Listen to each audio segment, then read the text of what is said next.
Update kay Katden fans at mga Katden supporters.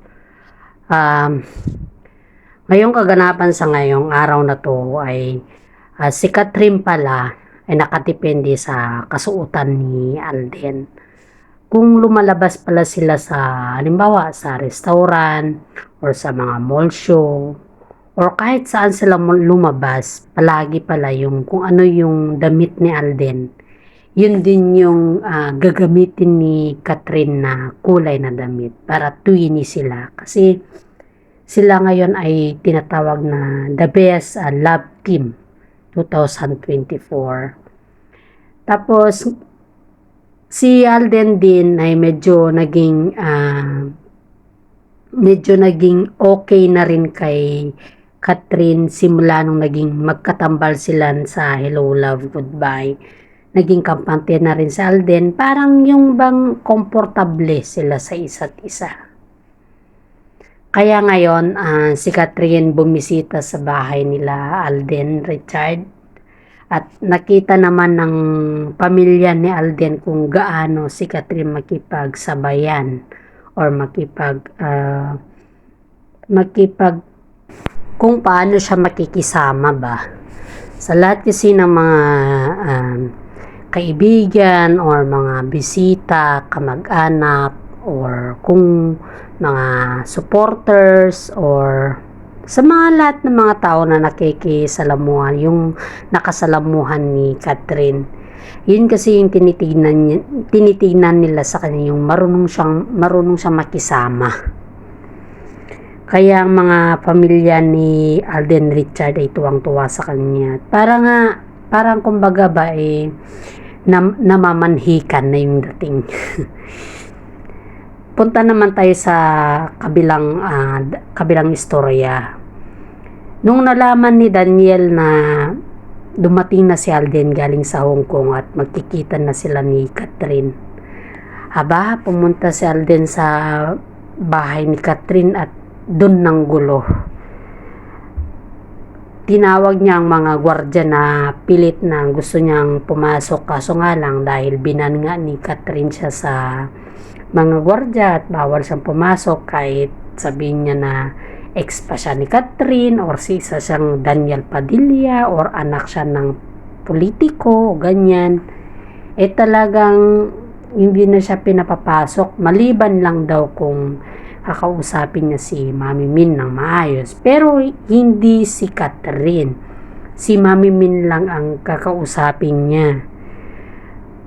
Depende rin daw kay Mami Min kung gusto niya na magkausap sila ni Katrin or hindi. Kasi nakita naman kasi ni Mami Min kung paano nasaktan si Katrin sa 12 years na kanilang relasyon. Wala palang yung pinapakita pala ni Daniel sa publiko ay pawang kasinungalingan lang pala yun. Kasi nga sila ay nakikita na love team din sa 12 years at hindi lang yan, magkasintahan din. Kaya yung mga presensya or yung reputasyon ni Daniel inaalagaan ng ni Katrin kasi siya yung katambal ni Katrin sa lahat ng mga pelikula, mga shows niya, at kung saan naman siya pumupunta, kasama din niya si Daniel.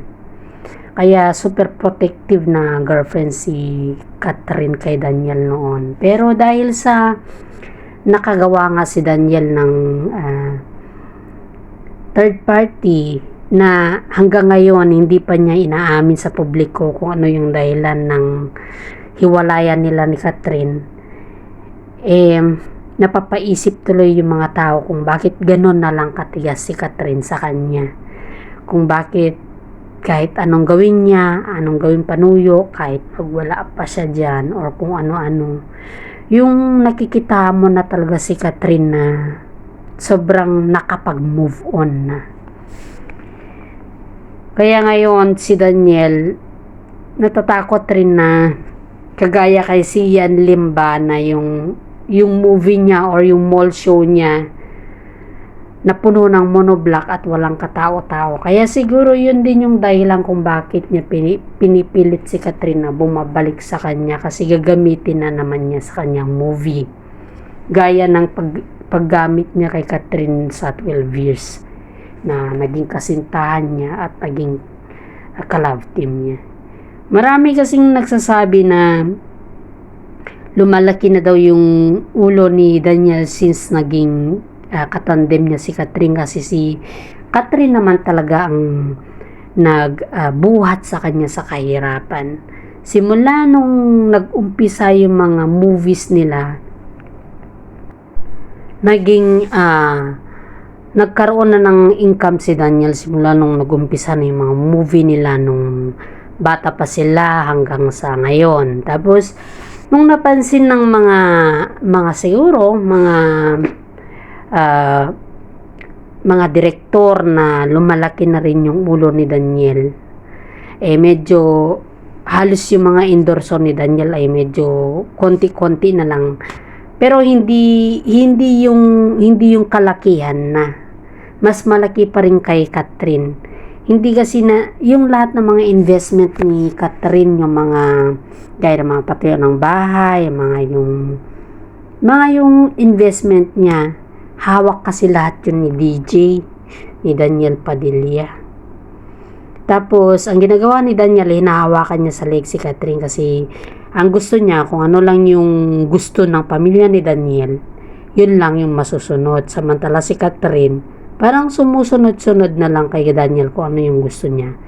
At wala na siyang pakialam kung mapipirahan man siya ni Daniel or kung tinatapakan na siya ni Daniel. Kasi lahat ng mga sasabihin ni Catherine ay nakatipende rin kay Daniel noon. Under the dog kasi si Catherine kay Daniel kasi sobrang niyang mahal si Daniel. Tingnan mo nga lang yung mga sasakyan niya, halos kalahati sila dun, tapos nabenta lang. Di mo nga alam kung magkano pa yung presyo ng pagbenta, kung talagang binigay ba ni Daniel yung share ni Catherine. Yun yung mga point na pinagtagpi-tagpi ng mga netizen na si Daniel ay masyadong controller na partner. Gusto niya lahat ng decision na sa kanya. Parang naitsupera nga si Catherine sa mga decision. Yung decision ni mami niya, yun na lang sasabihin naman kay Daniel. Tapos si Daniel, yun naman yung sabihin kay Catherine. Hanggang sa silang pamilya na lang nagde-decision at sumusunod na lang si Catherine. Ay napag-isip-isipan siguro ni Catherine na hindi tama to, kasi sila lang magdesisyon, samantala akong hindi ako makakapag-desisyon sa sarili ko. So kailangan ko siyang i-give up, parang ganun.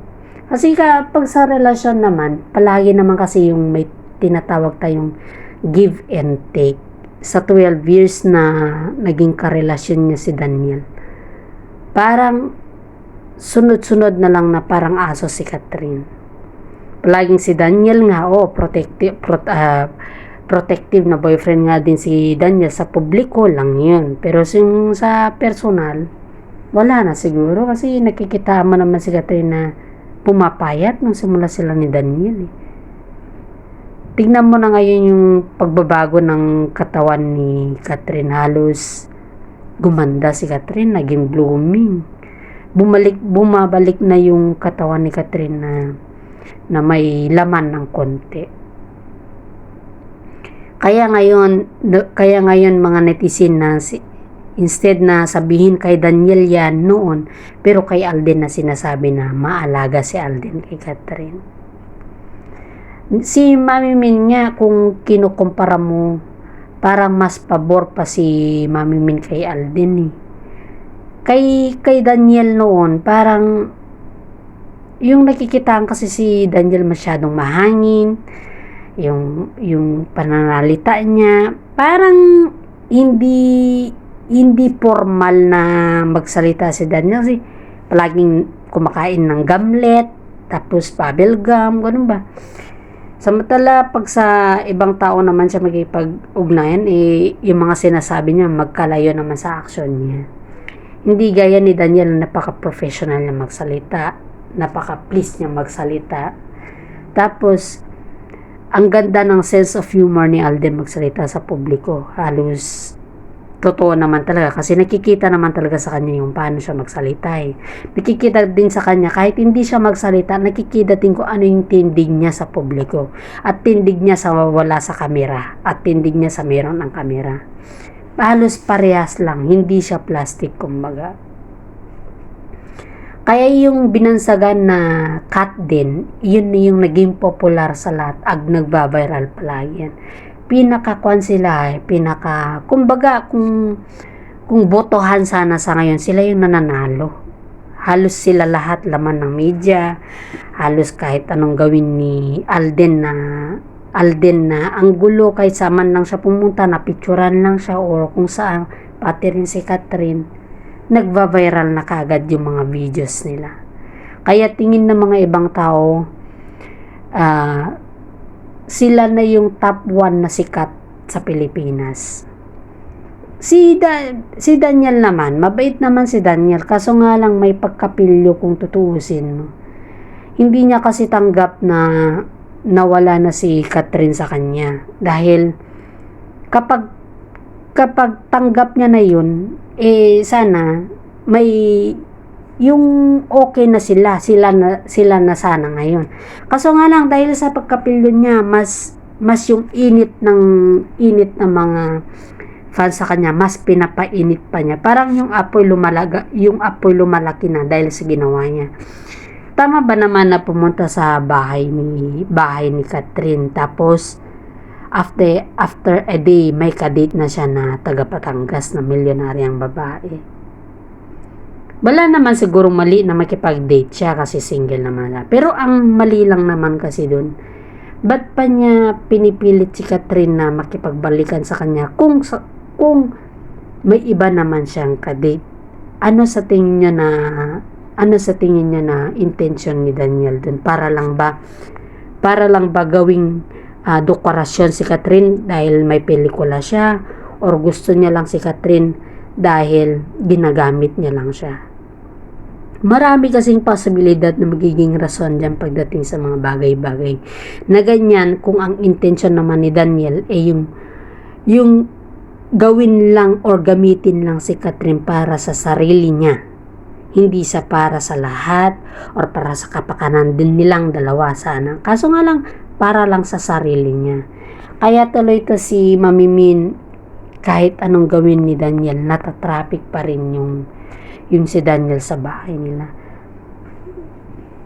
Itong mga kapatid rin ni Catherine, ang dami nilang alam tungkol kay Daniel na ginawa ni Daniel na hindi man lang sinapubliko ni Catherine. Kasi alam naman kasi ni Catherine kung gaano niya kamahal si Daniel at gaano niya pinoprotektahan si Daniel bilang boyfriend niya noon. Pero sa ngayon na parang lahat ng pananamit ni Catherine, free na si Catherine gumamit ng mga damit na kung saan siya comfortable at yung pakiramdam niya okay siya dun. Ganun ba? Hindi kagaya kasi nung sila ni Daniel, para siyang madre. Kasi halos mga suot niya yung hindi dapat nakadepende rin kay Daniel eh. Halos si Daniel nagdidesisyon, halos lahat. Wala ka nang masabi kundi mag-oo na lang siguro si Catherine sa mga ginagawa ni Daniel sa kanya. Pero dahil nga inuulit ko, mahal ni Catherine si Daniel, kaya niya ibigay ang lahat, kaya naging ganun. Kaya ngayon, dahil nagtagal naman sila ng 12 years at hindi sila naging tadhana sa isa't isa, kaya nga napansin nila kay Alden na unti-unting nahuhulog na si Catherine sa kanya. Napagdaanan din kasi ni Catherine yung hirap ng walang jowa ba, yung hirap na nagmukmuk din siya, yung hirap na yung mag-give up na siya, kaso nga lang may sumalo at yun si Alden. Kaya napag-isip-isipan ng karamihan na sana hindi magbago si Alden sa pagkikitungo kay Catherine at sana ganun pa rin siya pagdating ng panahon ba, para lahat ng mga pelikula nila magugustuhan ng mga netizen. Hindi lang yan, kung talagang sila para sa isa't isa, wala na tayong magagawa dun.